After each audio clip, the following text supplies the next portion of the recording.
శ్రీమద్భాగవతము ప్రథమ స్కందము పంచమ అధ్యాయము 14వ శ్లోకము.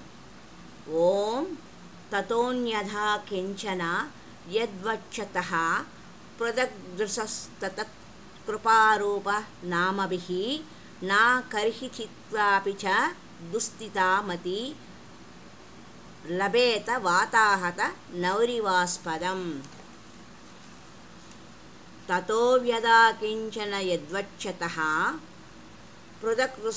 పృథగ్దృశస్తతత్సత్కృతరూపనామభిః నా కర్హి చిత్వాపి చ దుస్థితామతి లభేత వాతాహత నౌరివాస్పదం.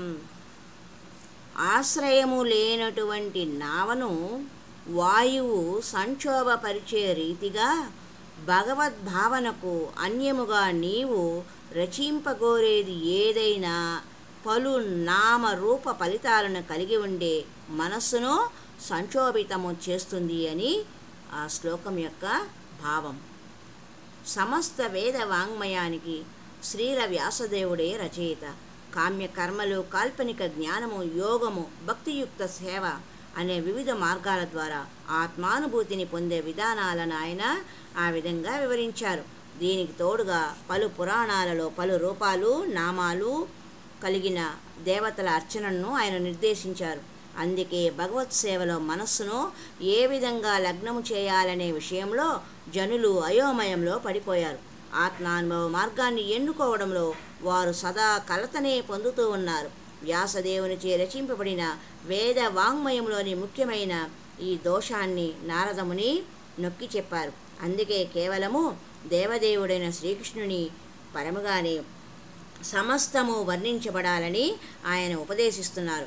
ఎందుకంటే శ్రీకృష్ణ భగవానికి అన్యమైనది వేరు ఒక్కటి లేదు. అతడే వివిధ రూపాలలో వ్యక్తమవుతున్నాడు. అతడే వృక్షానికి వేళ్ళు వంటివాడు, శరీరానికి ఉదరము వంటివాడు. వృక్షాన్ని పోషించడానికి వ్రేళ్లకు నీరు అందివ్వడమే ఉత్తమ విధానం. అదేవిధంగా కడుపుకు ఆహారము అందించడం ద్వారా శరీరంలోని భాగాలన్నీ శక్తిని పొందుతాయి. ఈ కారణంగా వ్యాసదేవుడు శ్రీమద్ భాగవతము తప్ప అన్య పురాణాలను వ్రాయకుండా ఉంటే బాగుండేది. ఎందుకంటే కృష్ణ భక్తి మార్గం నుండి ఏ మాత్రం వైదొలిగిన ఆత్మానుభవ విషయంలో గొప్ప సంకటమే ఏర్పడుతుంది. ఈ విధముగా కొద్దిపాటి తప్పిదమే గొప్ప సంకటాన్ని కలుగజేస్తున్నప్పుడు ప్రయత్నపూర్వకంగా పరతత్వమైన శ్రీకృష్ణునికి అన్యముగా రచింపబడే రచనల వలన కలిగే విపత్తును గురించి వేరుగా చెప్పేది ఏమున్నది?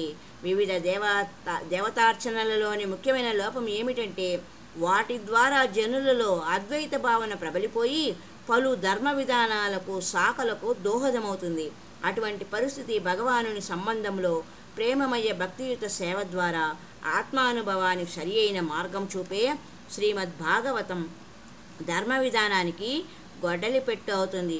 ప్రచండ వాయువునే జలాలతో కల్లోలితమయ్యే నావ ఉదాహరణ ఇక్కడ చక్కగా అమరినది. పూజనీయ లక్ష్యమును ఎంచుకోవడంలో కలిగే కలత కారణంగా విచలిత మనస్కుడైన అద్వైతి ఏనాడు ఆత్మానుభవ విషయంలో పూర్ణత్వాన్ని సాధించలేడు అని విషయము మనకు స్పష్టమవుతున్నది. మొదట వ్యాస భగవానుడు 18 పురాణాలను రచించారు. అయినప్పటికీ ఆయనకు ఆత్మసంతృప్తి దొరకలేదు. చివరిగా నారదముని ఆదేశం మేరకు ఆయన భాగవత రచన చేసిన తర్వాత ఆయనకు సంతృప్తి జరిగిన పూర్ణ సంతృప్తి కలిగినది. ఆ విశేషమే మనము ఇక్కడ ప్రస్తావించుకుంటూ ఉన్నాం. హరి ఓం తత్సత్.